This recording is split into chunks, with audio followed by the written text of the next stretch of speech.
Un gusto saludarlo, mi estimado amigo. No, todo bien. Un saludo al pueblo hondureño. Buenos días. ¿Por qué ha Muy bien, dicho, gracias a Dios. por qué ha dicho usted en las últimas horas que prácticamente este es una causal de muerte para la inversión tanto privada como nacional como externa para Honduras, esta nueva ley de justicia tributaria?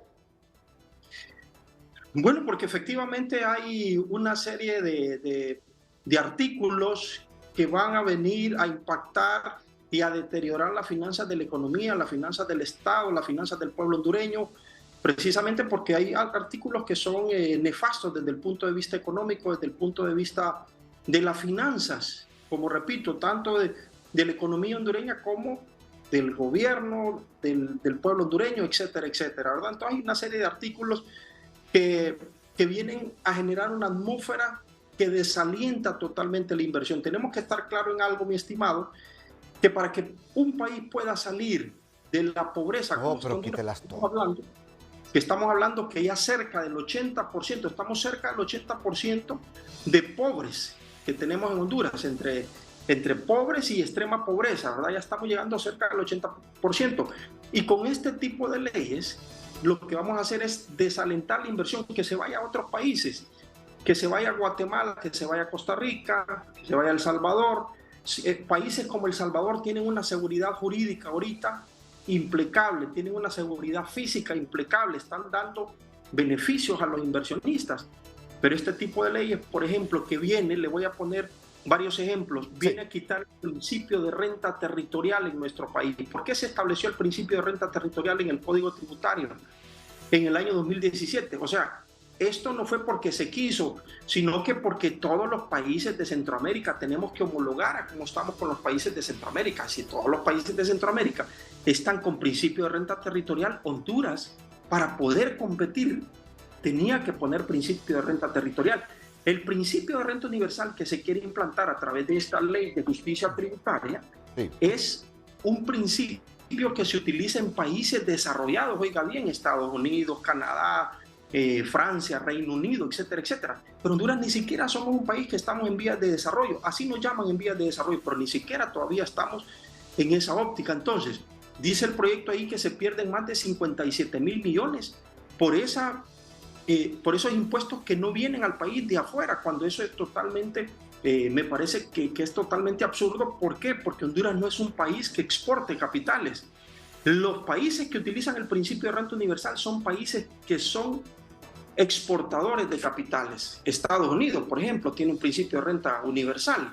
Canadá tiene un principio de renta universal. ¿Por qué? Porque sus inversionistas van a otros países a invertir. Sí. Honduras tendrá poquísimos inversionistas por ese lado. Por otro lado, tenemos ahí la parte de generar, de quitar el secreto bancario y comercial. Volvemos al punto aquí, ¿verdad? Si vamos a quitar el secreto bancario y comercial, ¿qué es lo que andan buscando los inversionistas? Andan buscando que se protejan sus datos, que se proteja su información, sobre todo en países con instituciones débiles donde la información puede ser traspasada de una mano a otra, y eso generar atmósferas, por ejemplo, de extorsión en el país, puede generar atmósferas de secuestro, etcétera, etcétera, por tener esa información, porque aquí están pidiendo que se quite el secreto bancario y comercial. Ya hay un secreto bancario desde el punto de vista tributario en el Código Tributario, que me parece correcto, porque en caso de que se audite individualmente a una persona natural o jurídica, pues el Servicio de Administración de Renta, a través de la Comisión Nacional de Bancos, puede solicitar perfectamente cómo están sus reportes financieros en el sistema financiero. Pero ya querer quitar toda esa información y que caiga en una institucionalidad débil como el país, eso lo que va a hacer es alejar la inversión. Y al final, ¿qué es lo que vamos a tener? Vamos a tener más desempleo. Ya tenemos un alto nivel de desempleo, más de 3,5 millones de personas que están buscando empleo y no encuentran. Los profesionales que se gradúan, que son pocos en la universidad, en comparación con el resto de la población, no hayan trabajo, tienen que emigrar hacia otros países. El pueblo hondureño tampoco no tiene trabajo, tiene que emigrar hacia otros países. Entonces, los problemas que deberíamos de estar enfocados ahorita, que sería tener medicinas en los hospitales, tener internet en las aulas, tener esas aulas full, como dicen, para los estudiantes, para que puedan recibir clases, estar apoyando y capacitando a los docentes. ¿Para qué? Para que estén enseñando valores. Eso es lo que tiene que estar, enseñando valores y no enseñando antivalores como se quiere pretender Ahora, ahorita. Walter, bueno, aquí prácticamente los artículos son bien claros. Los que gozan del beneficio fiscal, dice esta ley, podrán gozarlo de acuerdo a cómo fue fundamentado en su origen. Pero cuando entre en vigencia, si es que se aprueba esta ley, prácticamente perderían este beneficio fiscal, por un lado. Reduce los tiempos hasta 10 años. Y si quieren ser prorrogables, el Estado verificará si conviene o no. Mi pregunta es, el inversionista extranjero que busca rentabilidad de su inversión, porque el inversionista invierte porque también quiere generar ingreso tanto para él como también para las familias que van a depender y para el Estado. ¿Cómo interpretar todo esto? Me parece que los dos sistemas, las zonas francas y el régimen RINDE que están estableciendo, no son regímenes que vengan a promover la inversión porque no son atractivos para el inversionista.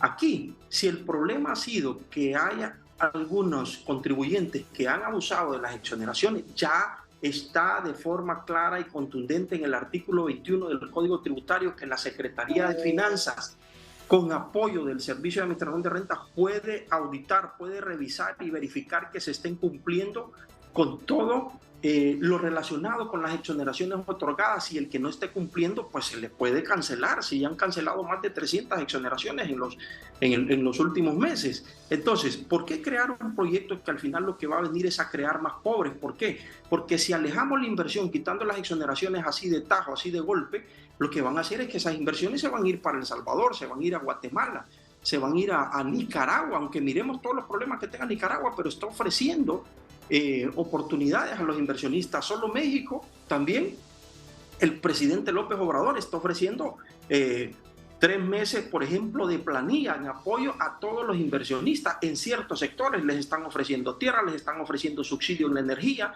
Y aquí, ¿cuáles son los problemas que tenemos? Altos costos de energía, por ejemplo, ¿verdad? En mano de obra también, que no deja de ser un tanto cara en comparación con otros países de Centroamérica. Pero aquí el punto es que si quitamos de tajo estas exoneraciones, vamos a alejar la inversión, y son solo en el sector maquilador, estamos hablando de 180,000 empleos. ¿Qué va a pasar? Me hago la pregunta yo con todas esas mujeres operarias si pierden su empleo. Estamos hablando de más del 54% de mujeres operarias que trabajan en el sector maquila. ¿Dónde van a ir a trabajar estas mujeres? Vamos a tener que enviarlas a Estados Unidos también, porque son personas que ya forman parte de la clase media. Y allí es donde me preocupa, porque estamos con este tipo de leyes destruyendo la clase media. Si un país quiere salir de la pobreza hacia la riqueza, lo que se tiene que hacer es fortalecer la clase media, que pase la gente pobre a ser clase media. Pero pareciera que este tipo de leyes lo que viene a hacer es a multiplicar a los pobres. Entonces, por ese lado no estoy de acuerdo en absoluto con esta ley, porque al final viene a ser nefasta para las finanzas del pueblo hondureño. Gracias, Walter Romero. Muy amable por participar aquí en El Matutino y darnos sus consideraciones.